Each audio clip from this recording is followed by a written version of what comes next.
Good morning, YouTube. I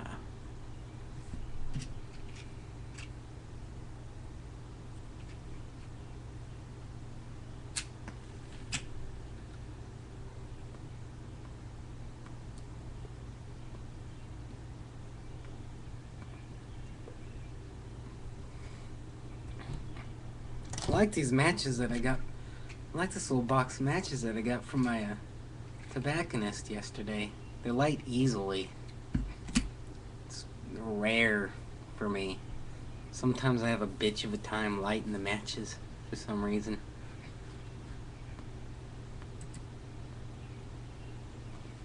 But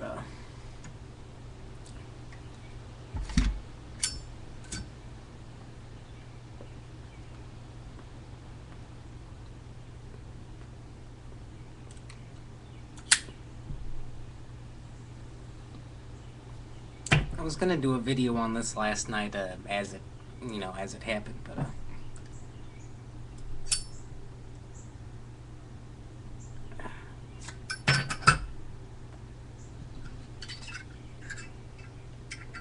start back in there.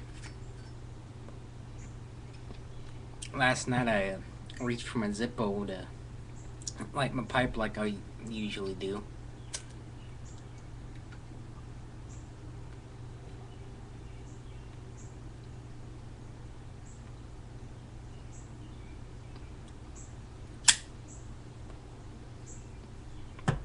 And I was like I reached for it and it didn't light. I was like, oh shit, there's no spark. Damn it. And I was like, oh okay, I rummaged through my bag for my extra flints. And,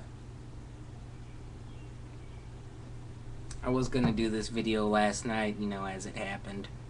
But my wife is sitting back on the couch reading, so didn't want to interrupt her with my noise. It was raining outside last night, so I couldn't light up the deck and do that out there.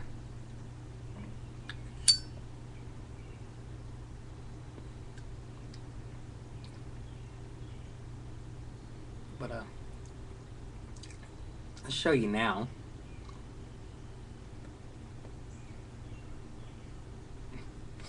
Usually a Zippo will light up right there.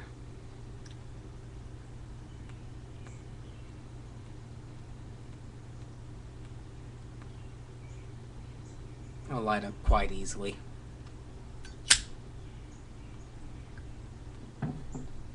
As long as you have fuel in it, of course.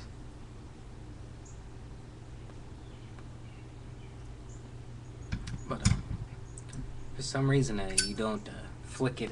You flick it and it doesn't get that spark to light the flame.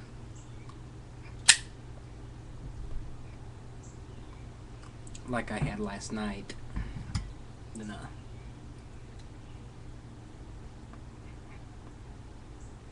it's actually fairly simple to do those. And the first time I did it, I hadn't watched videos on it at all or had anyone show me. I just took apart the lighter and I was like, huh. Like, I just took it apart and I was like,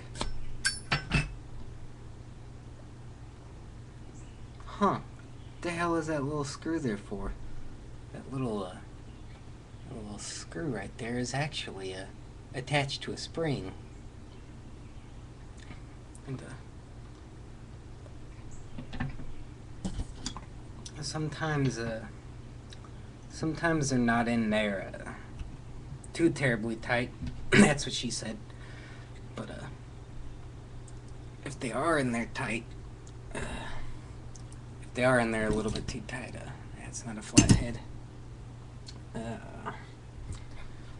Usually you do, if it's in there too tight, it's kind of a flat head sort of bit. I'm just gonna use my knife since I don't feel like going to the kitchen, but just kind of that little sucker in there. And once you get it loose, you can just kind of screw it out with your fingers relatively easily. Not so much for me, I just woke up. But that comes out there quite easily.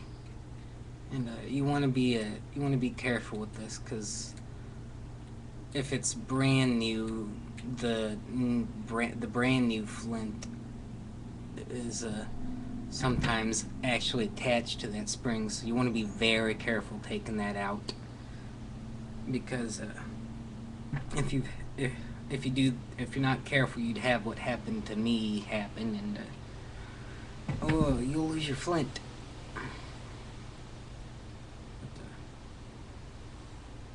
This is gonna be impossible to see. But what the fuck are my tweezers? There they are. Those suckers. Let's hope I don't lose this bastard. But that little I don't know if you can see it. There's a little that little cylindrical doodad is the flint. And look at the sucker. See which end I had. Okay. And to change the flint, all you gotta do is take all that stuff out, and there's the little shaft in there. You just drop that new flint down in there. If you don't have butterfingers in the morning like I do, shit. Just drop that new little flint down in there. Take this little mechanism and put that sucker right back in there and press it in.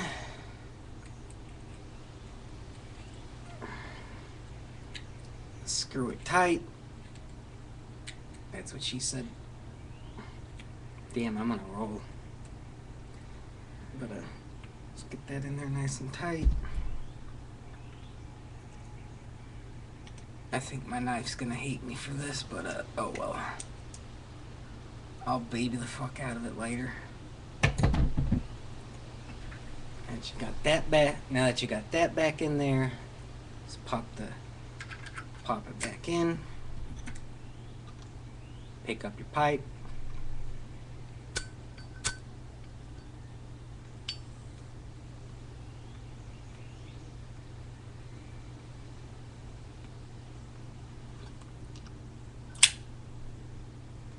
And you're good to go. And I hope this helps some of y'all, especially those of you that are new to Zippos.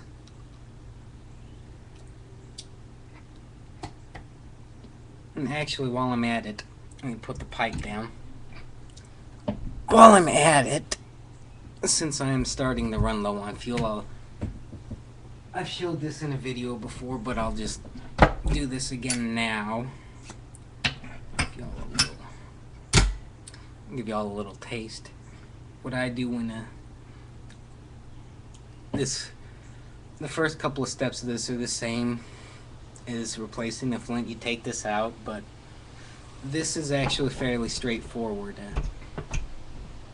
I smoke sometimes during doing this. I wouldn't recommend it, which is why I'm not doing it for this video. But just take that, lift the little felt pad up. Got the cotton or rayon, whatever the fuck that shit is in there.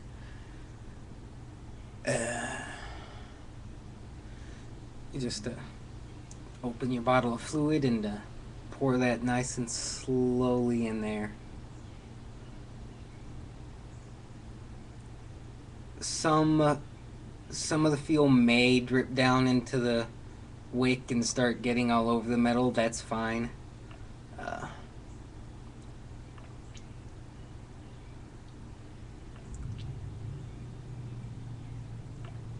It's recommended that you wipe up excess fluid, which I usually do. And see, there's I don't know if you can see it, there's some starting to drip down now. It's kind of looking damp down there. But and that's I think I overfilled the fucker. Oops. Ah, shit. Let's hope my don't drop any matches on my pants for a bit.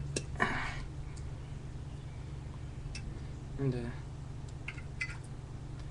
don't overfill it like I just did.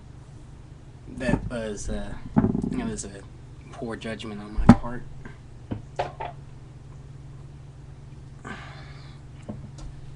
If you do get any excess fuel all over the place like I do, just wipe a bit of it off.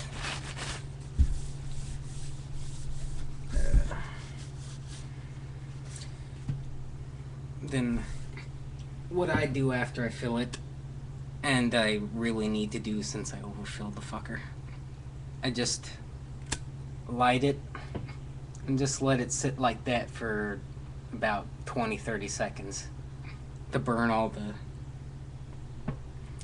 the excess fuel off, so you're not getting, you know, little drops of Zippo fluid in your tobacco.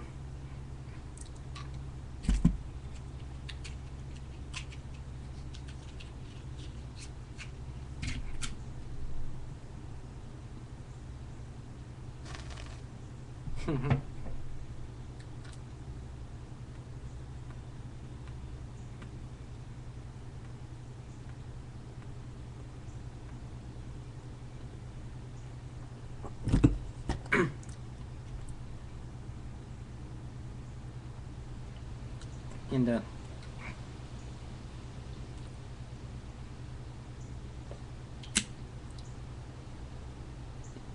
after you've done that, just let your lighter sit for a bit. I've actually last time my allergies were really bad, I was on a crap load of cold medicine, and I filled that up, and after I let it burn off, I spaced out and forgot that I had it on. I, you know, went to rub some of the stuff off the chimney, and